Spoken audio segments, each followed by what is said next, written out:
In 2007, 5 teenage soccer players from the Riverside Hawks vanished without a trace after winning their regional championship tournament in small-town Oregon, leaving behind devastated families and a community that would search for answers for over a decade.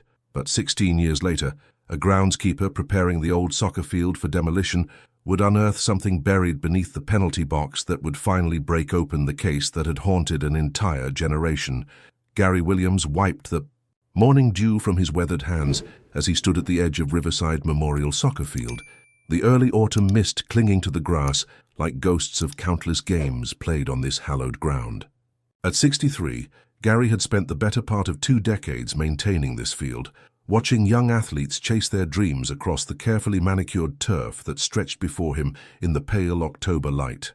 Today would be his last day as groundskeeper. The city council had finally voted to demolish the aging facility to make way for a new shopping complex, despite passionate protests from former players and their families. Gary understood the economics, but that didn't make saying goodbye any easier to a place that held so many memories, both joyful and heartbreaking. The Riverside Hawks had been the pride of the community back in 2007.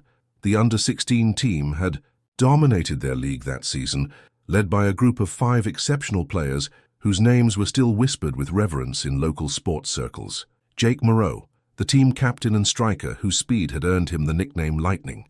Ryan Fletcher, the creative midfielder who could thread passes through the tiniest gaps in opposing defenses. Noah Chen, the steady defender whose calm presence anchored the back line. Austin Rivera, the goalkeeper whose reflexes had saved countless games.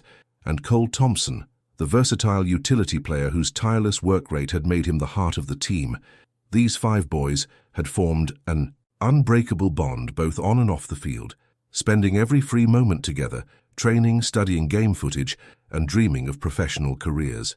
Their families had become extended relatives, gathering for weekend barbecues and traveling together to tournaments across the Pacific Northwest. On September 23, 2007, the Hawks had achieved their greatest triumph, defeating the heavily favored Portland Pioneers 3-1 in the regional championship final. Gary remembered watching from the sidelines as the boys celebrated with pure, unbridled joy, lifting their trophy high above their heads while their families cheered from the stands. Jake had scored twice, Ryan had orchestrated the midfield like a young maestro, and Austin had made 3 spectacular saves that would be talked about for years. After the medal ceremony, the team had planned to celebrate with pizza at their favorite restaurant before heading home to Riverside the following morning. The coaching staff had given them permission to stay out until midnight, a rare treat for teenagers who normally followed strict training schedules, but the 5 Hawks never made it to dinner. When the boys failed to return to their hotel by the agreed-upon time, Coach Mitchell initially assumed they were simply running late, caught up in the excitement of their victory. By 1 in the morning, concern had turned to worry. By dawn, worry had become panic. The boys' rental van was found abandoned in a grocery store parking lot 3 miles from their hotel, keys still in the ignition and their championship trophy sitting untouched on the dashboard. Their cell phones were discovered in the vehicle, along with their wallets and the medals they had been wearing just hours earlier. Security cameras at the store showed the van arriving at approximately 10:30 that evening, but no footage existed of anyone getting in or out of the vehicle. The initial investigation had been extensive but frustrating. Detective Jennifer Walsh, then a junior investigator with the Oregon State Police, had interviewed dozens of witnesses, reviewed hundreds of hours of security footage, and followed every conceivable lead. The boys seemed to have simply evaporated, leaving behind only their abandoned van and the crushing weight of unanswered questions. Over the years, theories had ranged from kidnapping to human trafficking to voluntary disappearance, though the latter seemed impossible, given the boys' close family relationships and bright futures. Some suggested they had been targeted because of their athletic ability, others believed they had witnessed something they shouldn't have. But despite massive search efforts involving hundreds of volunteers and sophisticated investigative techniques, no trace of the 5 Hawks had ever been found. The case had become a defining tragedy for Riverside, a wound that never quite healed. Memorial services had been held, scholarships established in the boys' names, and their jersey numbers retired permanently. But the families had never been able to achieve true closure, always wondering if somewhere, somehow, their sons might still be alive. Now, as Gary prepared to close this chapter of the field's history, he couldn't help but think about those 5 young men who had once filled this space with such promise and potential. He began his final maintenance routine, checking the irrigation system and preparing the equipment for removal, when his shovel struck something hard beneath the surface near the penalty box where the Hawks had once practiced their shooting drills. What, Gary discovered buried in the earth, would soon transform 16 years of speculation into a criminal investigation that would expose secrets some people had killed to protect. Mary Pearson had been avoiding Riverside Memorial Soccer Field for 16 years, but the news of its impending demolition had drawn her back like a moth to a flame she couldn't quite extinguish. At 54, she carried herself with the careful dignity of someone who had learned to live with profound loss, her graying hair pulled back in a simple ponytail and her weathered hands clutching a small bouquet of flowers she had brought to lay at the memorial plaque near the field's entrance. Her son Marcus had been part of the Hawks' junior varsity team in 2007, just 1 year younger than the 5 boys who had vanished. He had idolized Jake, Ryan, Noah, Austin, and Cole, spending countless hours watching them practice and dreaming of the day he would join them on the varsity squad. Marcus had been scheduled to travel with the team to the championship tournament, but a broken ankle sustained during practice the week before had forced him to watch from home as his heroes achieved their greatest triumph and then disappeared into the void. The guilt had consumed Marcus for years. Survivor's guilt, the therapists had called it, though Mary knew it was more complex than that simple label suggested. Her son had convinced himself that if he had been there, somehow things would have been different. Maybe he would have convinced the boys not to leave the hotel. Maybe he would have seen whoever took them. Maybe he would have been the 6th victim, or maybe his presence would have prevented the tragedy altogether. Marcus had never played soccer again after that September night. The sport that had once been his passion became a painful reminder of friends who would never grow up, never graduate, never fulfill the potential that had burned so brightly in their young hearts. He had thrown himself into his studies instead, eventually becoming a social worker who specialized in helping families of missing children, as if he could somehow heal the wound in his own family by helping others navigate similar tragedies. Mary had watched the investigation unfold with the desperate hope that only a parent could understand.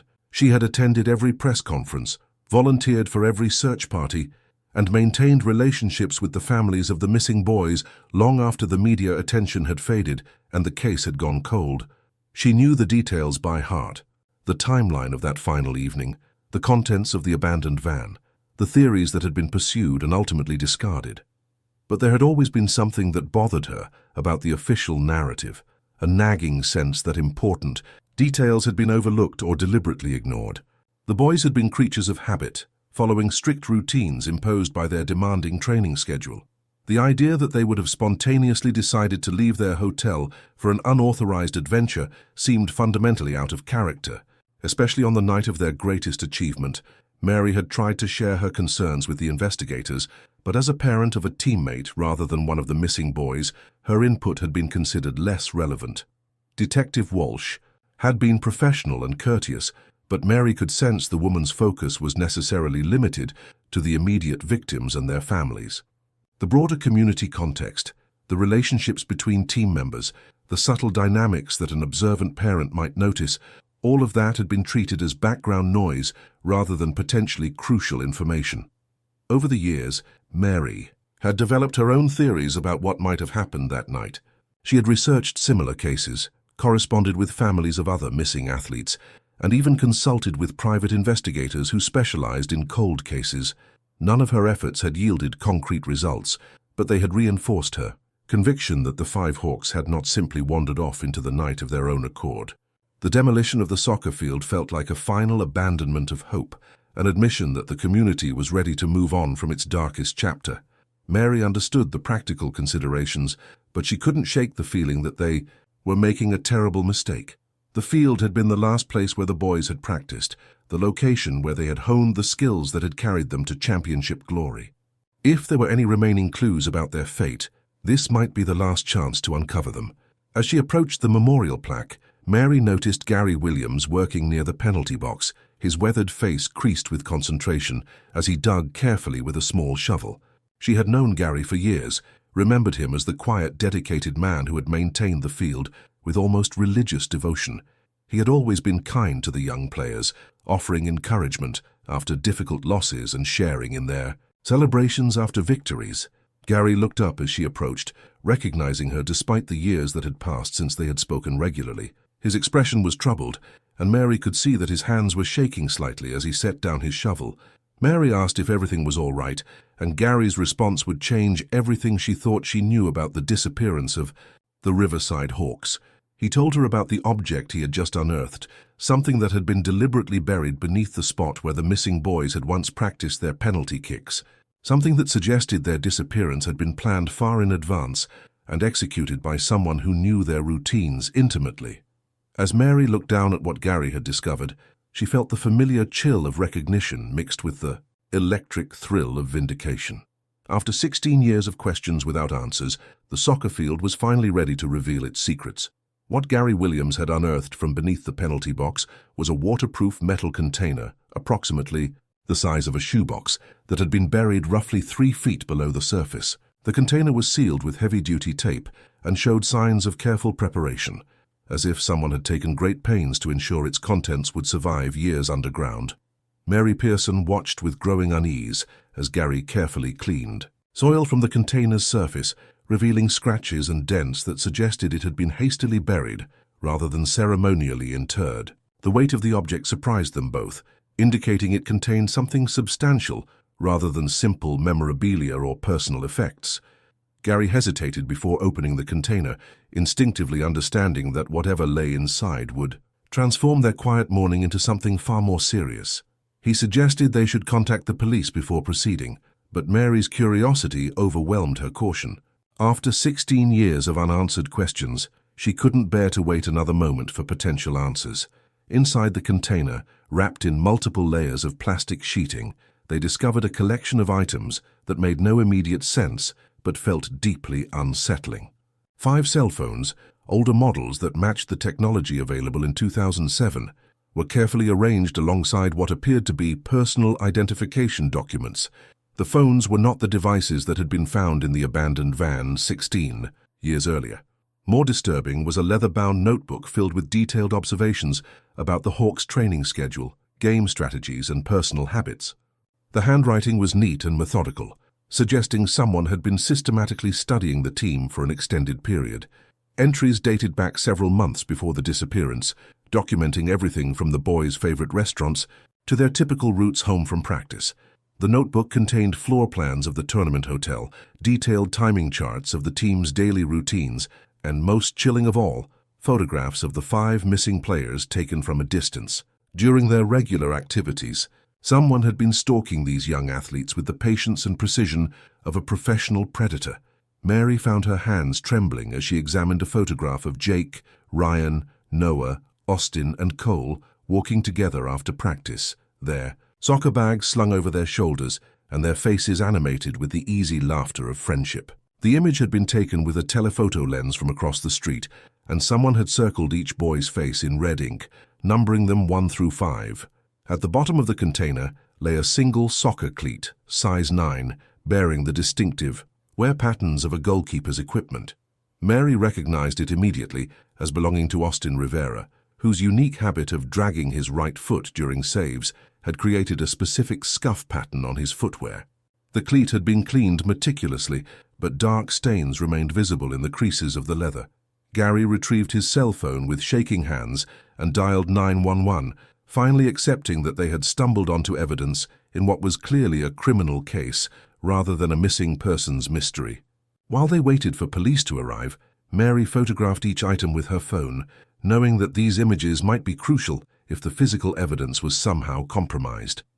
The morning that had begun as a nostalgic farewell to a beloved soccer field had transformed into the reopening of the most significant criminal investigation in Riverside's history. 16 years of speculation and theories were about to give way to hard evidence and uncomfortable truths. As sirens wailed in the distance, Mary looked across the field where 5 young men had once chased their dreams with such passion and determination. Soon, this quiet memorial to their memory would become an active crime scene, and the families who had waited so long for answers would finally learn what had happened to their sons. The question was whether the truth would bring the closure they had sought for so long. or whether some secrets were too dark to provide any real peace.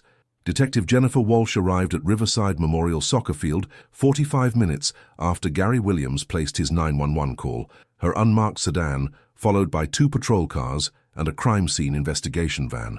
At 46, Walsh had evolved from the junior investigator who had first worked the Hawks case into a seasoned detective with the Oregon State Police Major Crimes Unit.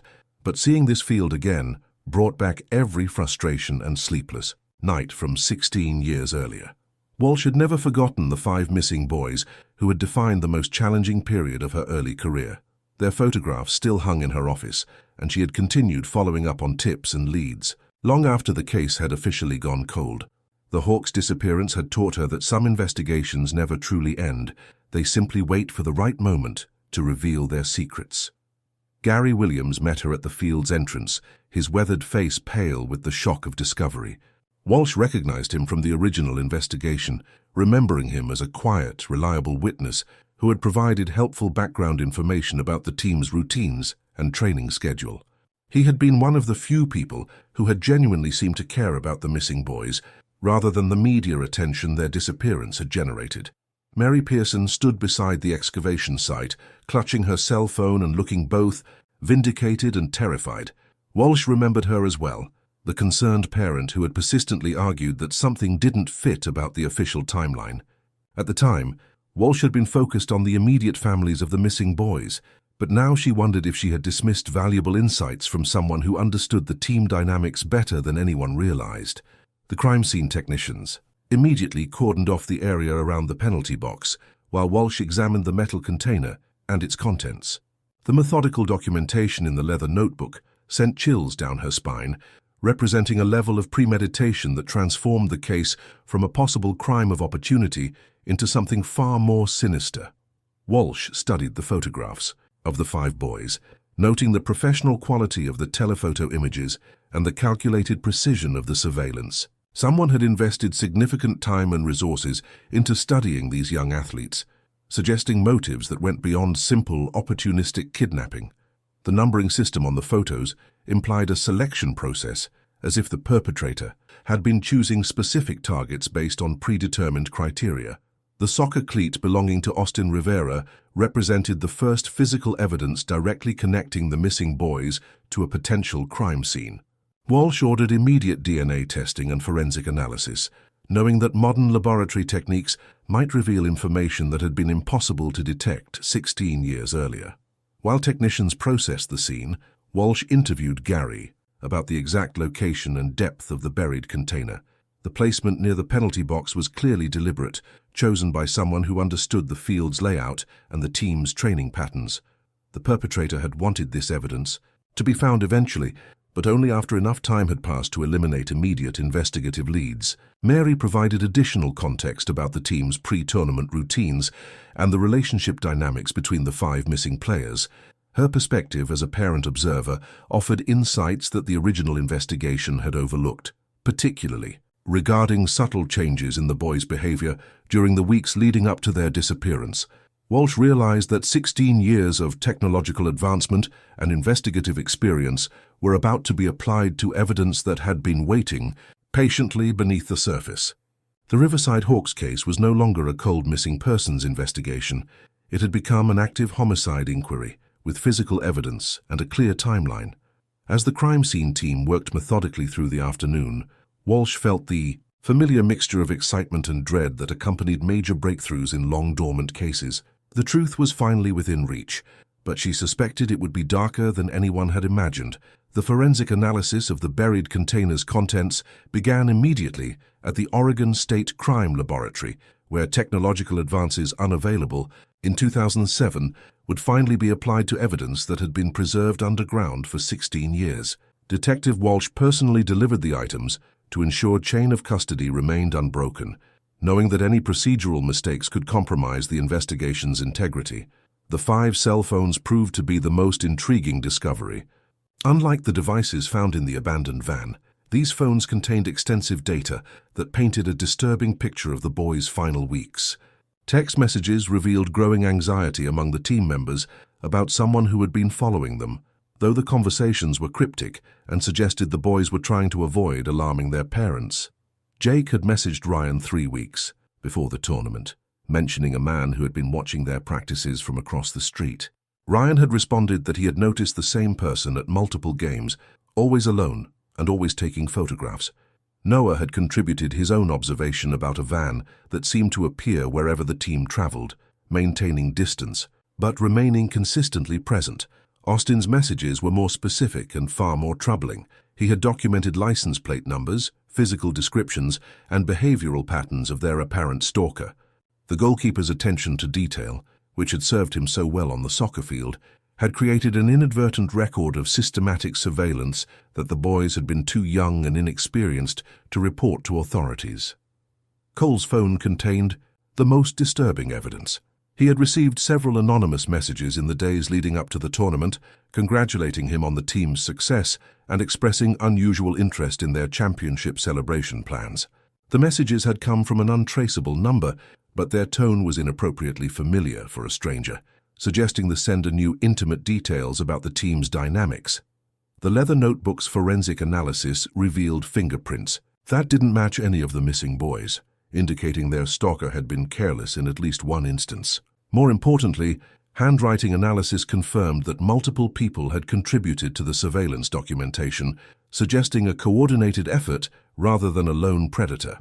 DNA testing on Austin's soccer cleat produced results that would redirect the entire investigation.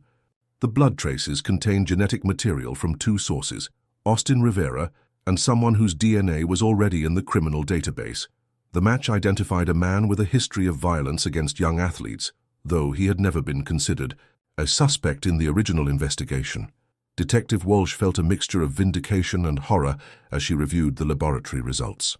The systematic nature of the surveillance, the coordination between multiple perpetrators, and the deliberate preservation of evidence suggested a criminal organization that had been targeting young athletes for purposes that remained unclear, but were undoubtedly sinister.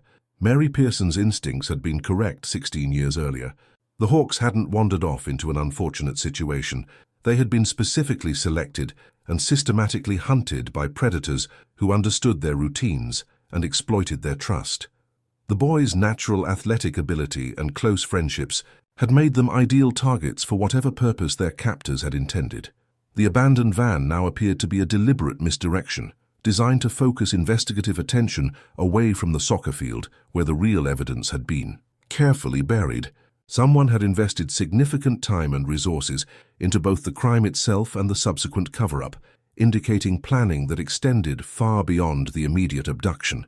As Walsh prepared to brief her superiors on these developments, she realized the Hawks case had evolved into something unprecedented in Oregon criminal history. They were no longer searching for missing teenagers. They were hunting an organized group of criminals who had successfully operated undetected for at least 16 years. The DNA match from Austin Rivera's soccer cleat led Detective Walsh to a name that would shatter the Riverside community's sense of security. Thomas Brennan, a respected youth sports coordinator who had worked with multiple school districts across Oregon for over 2 decades. Brennan's criminal record showed a single conviction for assault against a teenage athlete in 1995, a case that had been plea bargained down from more serious charges and had somehow been overlooked during background checks for his subsequent employment. Walsh felt her stomach drop as she reviewed Brennan's employment history. He had been the regional coordinator for high school athletics during the 2007 tournament season, which meant he would have had access to team schedules, hotel information, and travel plans for every participating school. His position had provided the perfect cover for systematic surveillance of young athletes, disguised as legitimate professional interest.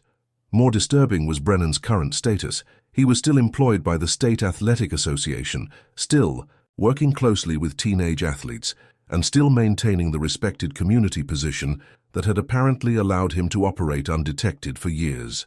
Walsh realized they were dealing with a predator who had successfully embedded himself within the very system designed to protect young people. The investigation team immediately placed Brennan under surveillance, while Walsh worked with prosecutors to obtain search warrants for his home and office. They needed to move carefully, knowing that any mistakes could allow a dangerous criminal to escape justice or destroy crucial evidence about the fate of the 5 missing Hawks. Meanwhile, forensic accountants began examining Brennan's financial records, searching for patterns that might explain how he had funded his apparent criminal activities. The systematic surveillance documented in the leather notebook would have required significant resources, including professional equipment, multiple vehicles, and possibly payments to accomplices. What they discovered painted an even more disturbing picture.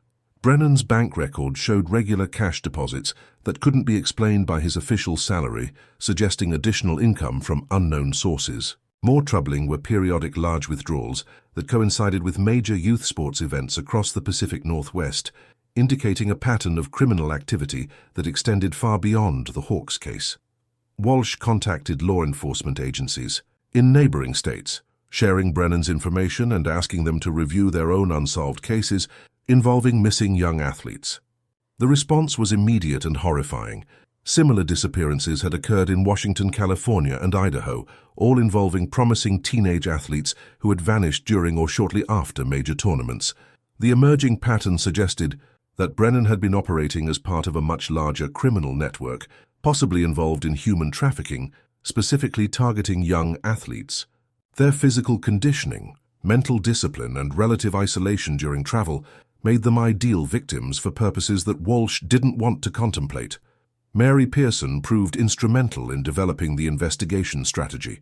Her years of informal research into similar cases provided crucial background information about other missing athletes whose disappearances had never been properly connected. She had maintained contact with families across multiple states, creating an informal network of parents who had never stopped searching for their children. As surveillance teams monitored Brennan's activities, Walsh noticed a troubling pattern in his behavior. He was making unusual trips to remote locations, conducting meetings with unidentified individuals, and showing signs of stress that suggested he might be aware of the investigation's progress. The race to gather evidence before Brennan could flee or destroy crucial information had begun. Walsh knew they had one chance to uncover the truth about what had happened to the Riverside Hawks and potentially dozens of other young victims across the region. The breakthrough in the Riverside Hawks case came when surveillance teams observed Thomas Brennan making an unscheduled trip to an abandoned youth camp facility 40 miles outside Eugene, Oregon. The camp had been closed for over a decade due to financial difficulties, but property records showed it was still owned by a shell corporation with ties to Brennan's financial network. Detective Walsh coordinated with tactical units as they prepared to execute search warrants simultaneously. At Brennan's home office and the remote camp facility, the operation required careful timing to prevent the destruction of evidence or the escape of potential accomplices who might be operating other aspects of the criminal network.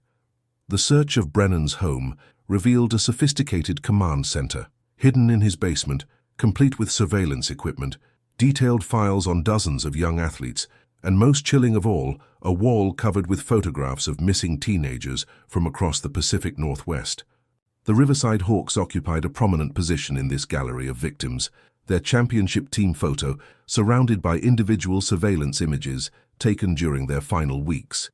Among Brennan's files, investigators discovered detailed psychological profiles of potential targets, focusing on athletes from broken homes or dysfunctional families who might not be immediately missed. The Hawks had been anomalous in this pattern, coming from stable, loving families, which suggested they had been selected for different reasons than Brennan's typical victims. A hidden safe contained financial records that revealed the true scope of the operation. Brennan had been receiving substantial payments from clients across the United States and internationally, amounts that dwarfed his official salary and indicated a highly profitable criminal enterprise. The documentation suggested a market for young athletes that operated on a scale none of the investigators had imagined possible. Most disturbing were the shipping manifests and travel documents that showed systematic transportation of victims to various locations across North America and beyond.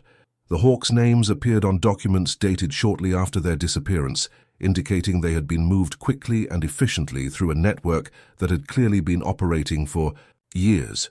Meanwhile, the tactical team's approach to the abandoned camp facility confirmed Walsh's worst fears about what they might discover. The property showed signs of recent activity despite its officially abandoned status, with vehicle tracks, maintenance to the water and electrical systems, and modifications to several buildings that suggested ongoing use for purposes the original youth camp had never intended. Inside the main dormitory building, investigators found evidence of long-term habitation by multiple individuals, including personal belongings that matched descriptions of items missing with various teenage athletes. Over the past decade, the facility had been converted into a holding area where victims could be housed while arrangements were made for their ultimate disposition. Most significantly, they discovered Jake Moreau. The Riverside Hawks' former captain was found in a secured section of the dormitory, alive but showing clear evidence of prolonged captivity and psychological conditioning. At 30 years old, Jake retained enough of his original personality to identify himself to investigators, but 16 years of imprisonment had taken a devastating toll on his physical and mental health. Jake's initial statements to investigators revealed that the other 4 Hawks had been transported from the facility years earlier, sold to different buyers as part of the trafficking network that Brennan had helped coordinate.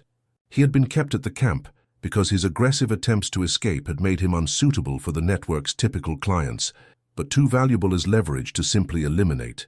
The discovery that at least one of the Hawks was still alive transformed the investigation from a historical justice effort into an active rescue mission. Jake's testimony would prove crucial in understanding the full scope of the trafficking network and potentially locating the other missing team members, but his psychological state made reliable communication challenging.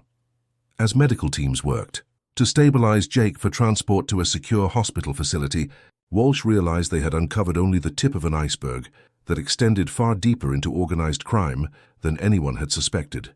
Jake Moreau's rescue from the abandoned youth camp sent shockwaves through the Riverside community and triggered the largest multi-state trafficking investigation in Pacific Northwest history. As medical teams worked to address 16 years of physical and psychological trauma, Jake's fragmented but crucial testimony began revealing the true scope of the criminal network that had destroyed so many young lives. Through carefully managed interview sessions with trauma specialists, Jake described the systematic process by which he and his teammates had been transported from Oregon to various holding facilities across multiple states. The trafficking operation had been remarkably sophisticated, with safe houses, medical facilities, and transportation networks that rivaled legitimate businesses in their organization and efficiency. Jake's account of the initial abduction filled in details that had puzzled investigators for 16 years. The Hawks had indeed left their hotel that evening, but not voluntarily. They had been lured out by someone they trusted, someone who had convinced them that they needed to attend an urgent team meeting related to their championship victory. The person who had gained their trust was not Thomas Brennan, but someone much closer to their daily lives. Coach David Mitchell had been the one to contact the boys that night, telling them that there had been a problem with their championship documentation and that they needed to meet immediately to resolve the issue before returning to Riverside. The boys had trusted their coach implicitly, following him to what they believed would be a brief administrative meeting. Jake's revelation about Coach Mitchell's involvement transformed the investigation yet again. Mitchell had been one of the most vocal advocates for finding the missing boys, organizing search parties and maintaining communication with their families throughout the 16 years since their disappearance. His apparent grief and dedication had placed him above suspicion, allowing him to operate as the network's inside source while maintaining his cover as a concerned mentor. The coach's participation explained how the trafficking network had obtained such detailed information about the team's routines, travel plans, and individual vulnerabilities. Mitchell had groomed the boys for months, identifying their psychological weak points and gradually isolating them from other support systems while appearing to strengthen team bonds.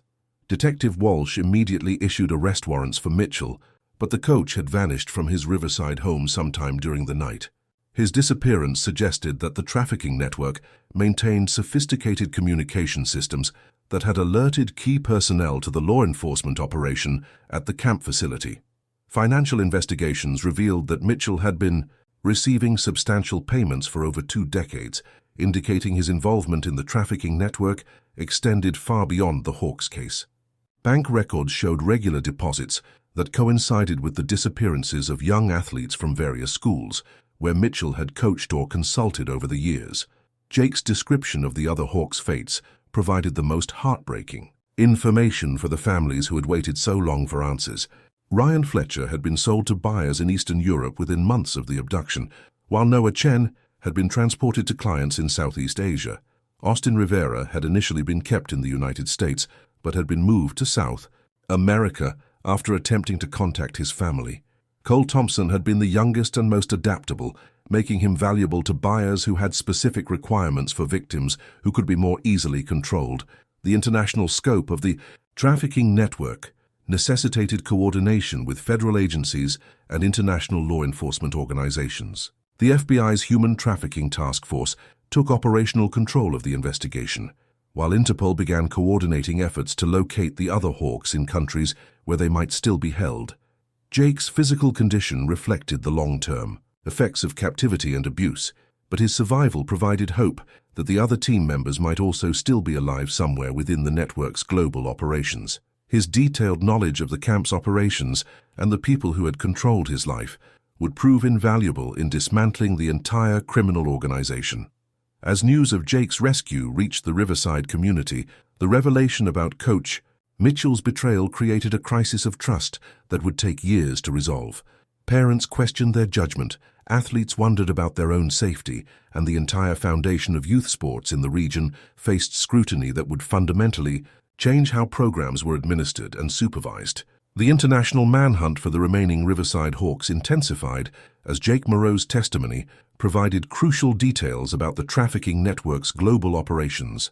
FBI Special Agent Victoria Chen, who had been assigned to lead the multi-agency task force, coordinated with law enforcement agencies across 4 continents to locate Ryan Fletcher, Noah Chen, Austin Rivera, and Cole Thompson.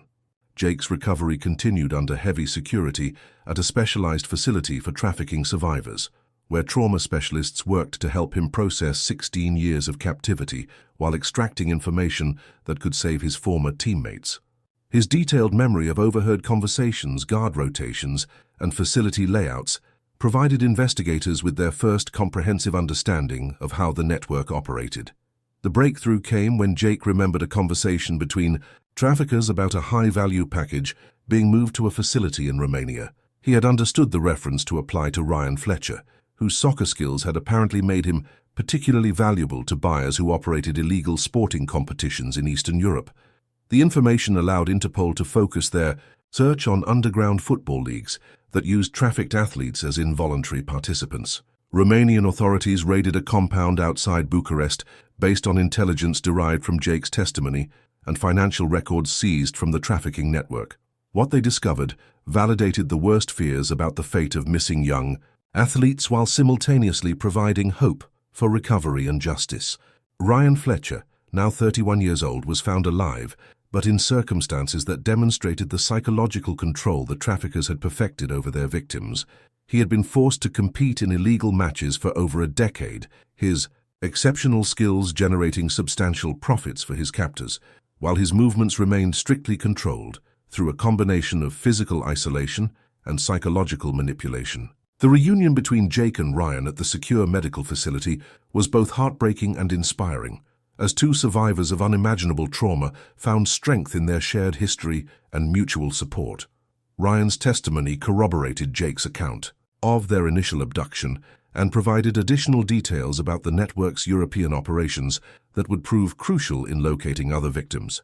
Meanwhile, the search for Coach Mitchell intensified as investigators traced his movements through a network of safe houses and false identities that the trafficking organization had established over decades of operation.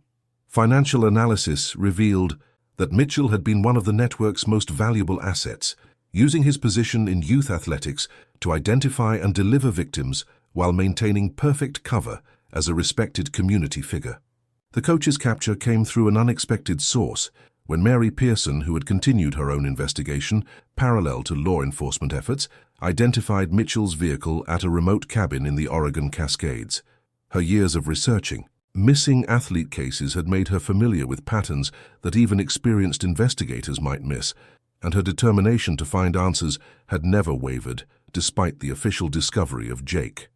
The tactical operation to apprehend Mitchell required careful coordination to prevent him from destroying evidence or alerting other network members to law enforcement activities. When officers surrounded the cabin, they discovered Mitchell had been preparing to flee the country using false documentation that would have allowed him to disappear permanently into the network's international infrastructure. Mitchell's arrest provided investigators with access to encrypted communications that revealed the current locations of trafficking operations across multiple countries. More importantly, his detailed records contained information about Austin, Rivera and Cole Thompson that suggested both young men were still alive and being held at specific facilities that could be targeted for rescue operations. The coach's confession, delivered in exchange for a plea agreement that would spare him the death penalty, filled in the final pieces of the puzzle about how the trafficking network had operated undetected for so long.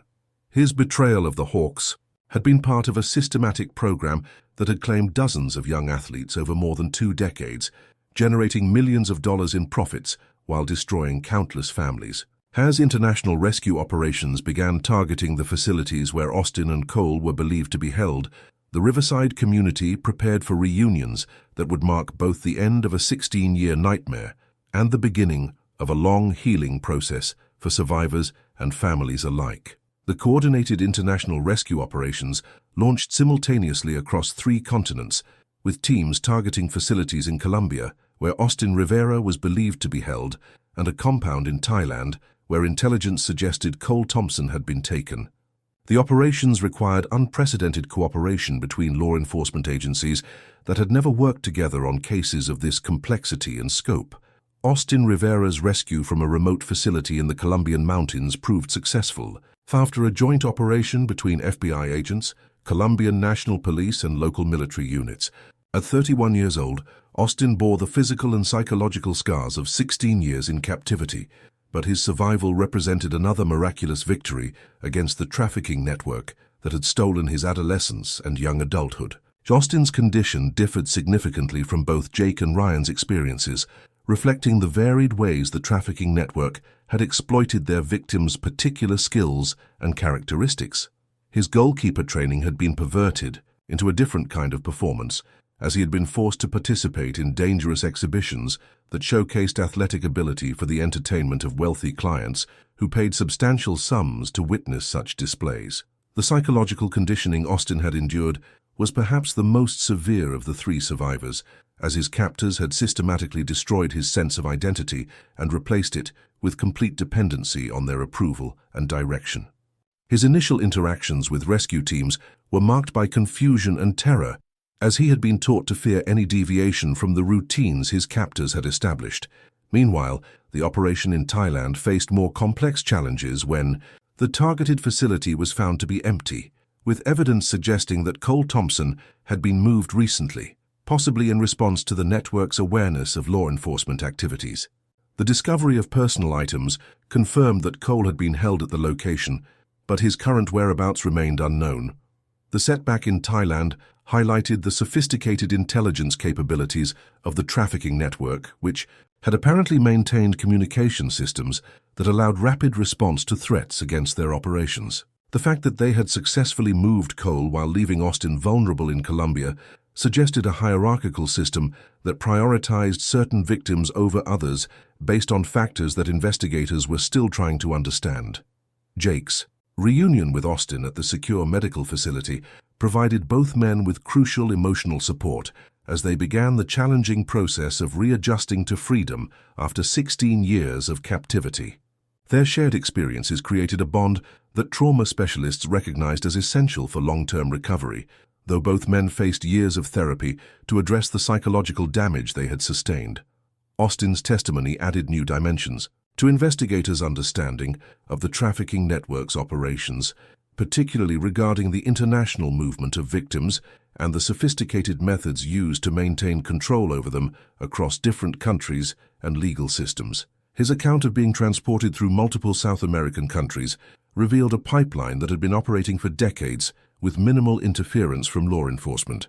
The search for Cole Thompson intensified as investigators realized they were racing against time to locate him before the network could move him again, or worse, eliminate him as a potential witness against their operations. Jake and Austin's detailed descriptions of Cole's psychological state during their final time together suggested that he had been the most adaptable of the 5 Hawks, which might have made him either more valuable to his captors or more dangerous to their security.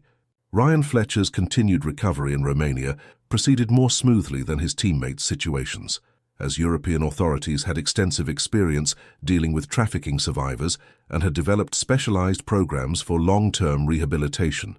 His testimony about the network's European operations had already led to additional raids and arrests that were dismantling significant portions of the trafficking infrastructure.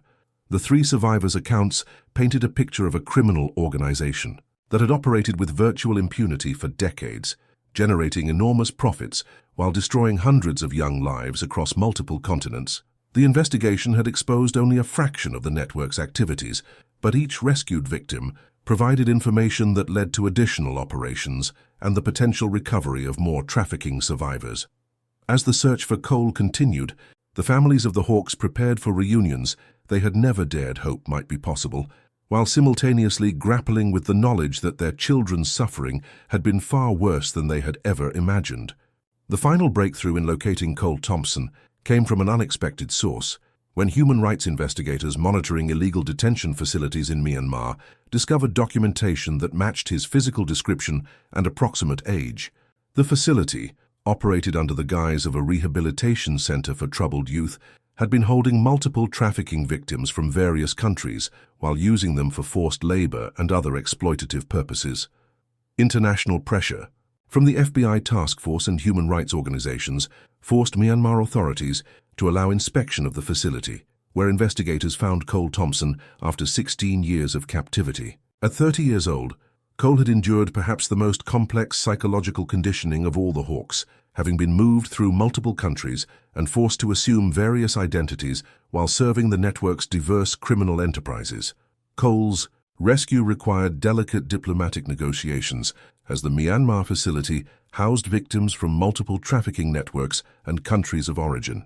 The international nature of the operation necessitated cooperation between organizations that rarely worked together, but the urgency of the situation and the high-profile nature of the Hawks case provided leverage that investigators had never possessed in previous trafficking investigations. The reunion of all four surviving Hawks at a secure facility in Oregon marked a moment that none of their families had dared hope might be possible. Jake, Ryan, Austin, and Cole faced the challenging process of reconnecting with each other while simultaneously beginning their individual journeys towards psychological recovery and reintegration into a world that had changed dramatically during their 16 years of absence. The psychological evaluation of the four survivors revealed the sophisticated methods the trafficking network had used to maintain control over their victims across different cultural contexts and geographic locations. Each man had been subjected to different forms of conditioning based on their individual personalities and the specific purposes for which they had been exploited, creating unique trauma profiles that would require specialized treatment approaches. Jake's role as the group's natural leader remained evident even after their ordeal, as he instinctively took responsibility for helping his teammates navigate their new reality while dealing with his own psychological challenges. His 16 years of resistance had preserved more of his original personality than his teammates had managed to maintain, making him a crucial bridge between their shared past and uncertain future. Detective Walsh's investigation had evolved from a cold missing persons case into one of the most significant trafficking prosecutions in United States history. The evidence gathered from the Hawks case had exposed criminal networks operating across 6 countries and led to the rescue of dozens of other trafficking victims who had been held in similar conditions. Thomas Brennan and Coach Mitchell faced federal charges that would likely result in life sentences without the possibility of parole, while dozens of their associates in the trafficking network were being prosecuted in courts around the world. The international scope of the case had created legal precedents for cooperation between law enforcement agencies that would benefit future trafficking investigations. The Riverside community's response to the Hawks' return was complicated by the revelation that Coach Mitchell, a trusted figure who had been involved in searching for the missing boys, had been responsible for their abduction. The betrayal created a crisis of trust that extended far beyond youth athletics, forcing parents and administrators to reevaluate how they protected children from predators who deliberately embedded themselves in positions of authority and trust. Mary, Pearson's vindication came not just from the rescue of the Hawks, but from the validation of her instincts about the case that had been dismissed for 16 years. Her persistent investigation and refusal to accept official explanations had contributed crucial information that had helped locate the survivors and expose the trafficking network's operations. As the four men began the long process of rebuilding, their lives, their families, faced the dual challenge of celebrating their return while processing the trauma they had endured. The Hawks' survival represented a rare victory against human trafficking, but their recovery would require years of patient support and specialized care. The case had demonstrated both the devastating reach of organized trafficking networks and the possibility of successful intervention when law enforcement agencies worked together with determination and adequate resources. 2 years after the rescue of the Riverside Hawks, Detective Jennifer Walsh stood once again at the edge of what had once been Memorial Soccer Field, now transformed into the Hawks Recovery and Advocacy Center for Missing Children.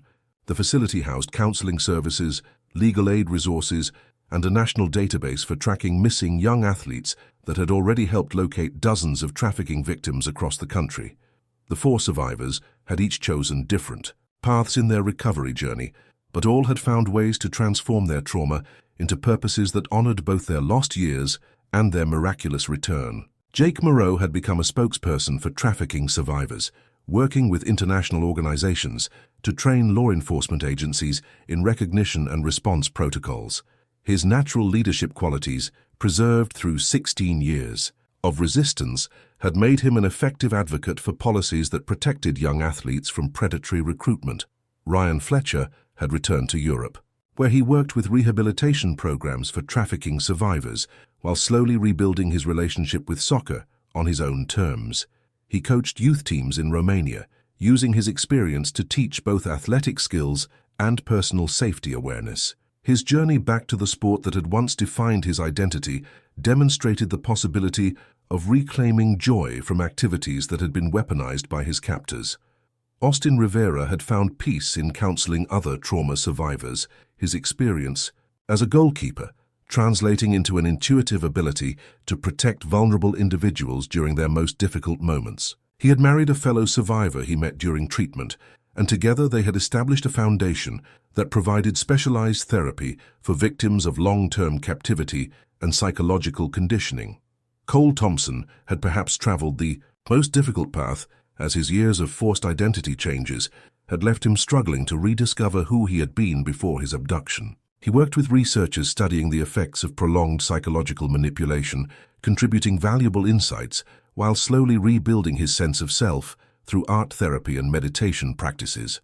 The legal proceedings had concluded, with unprecedented sentences for the trafficking network's leadership, but the survivors had found greater satisfaction in the systemic changes their case had prompted. New protocols for background screening of youth sports personnel, improved communication between international law enforcement agencies, and enhanced training for recognizing trafficking recruitment patterns had emerged from the investigation. Thomas Brennan and Coach Mitchell were serving life sentences in federal prison, but their prosecution had revealed the extent to which trusted community figures could exploit their positions for predatory purposes. The case had fundamentally changed how youth athletics programs approach supervision and accountability, creating safeguards that would protect future generations of young athletes. Mary Pearson had been appointed to the board of the Hawks Center, where her years of research and advocacy had finally found official recognition. Her persistent investigation had demonstrated the crucial role that families and community members could play in cases where official channels had reached dead ends. She continued to maintain contact with families of missing children across the country, providing support and guidance to parents navigating the complex challenges of long-term disappearances. Gary Williams, the groundskeeper whose discovery had reopened the case, had been honored by the community for his role in exposing the truth. He continued to maintain the memorial garden that had replaced the soccer field, where plaques honored not only the Hawks, but all young trafficking victims whose cases had been connected to the investigation. Detective Walsh had been promoted to head the FBI's new Youth Trafficking Prevention Unit, a position created specifically to address the gaps in protection that the Hawks case had revealed. Her work now focused on preventing tragedies rather than solving them after the fact. Though she remained committed to cold cases, involving missing young people. The Hawks' story had become a testament to both the devastating reach of human trafficking and the possibility of survival, recovery, and redemption even after years of unimaginable suffering. Their reunion had been called miraculous, but their continued healing demonstrated that the real miracle lay in the human capacity to reclaim hope and purpose from the darkest experiences. 16 years of searching had ended not just with answers, but with a commitment to ensuring that no other young athletes would disappear into the shadows that had once claimed the Riverside Hawks.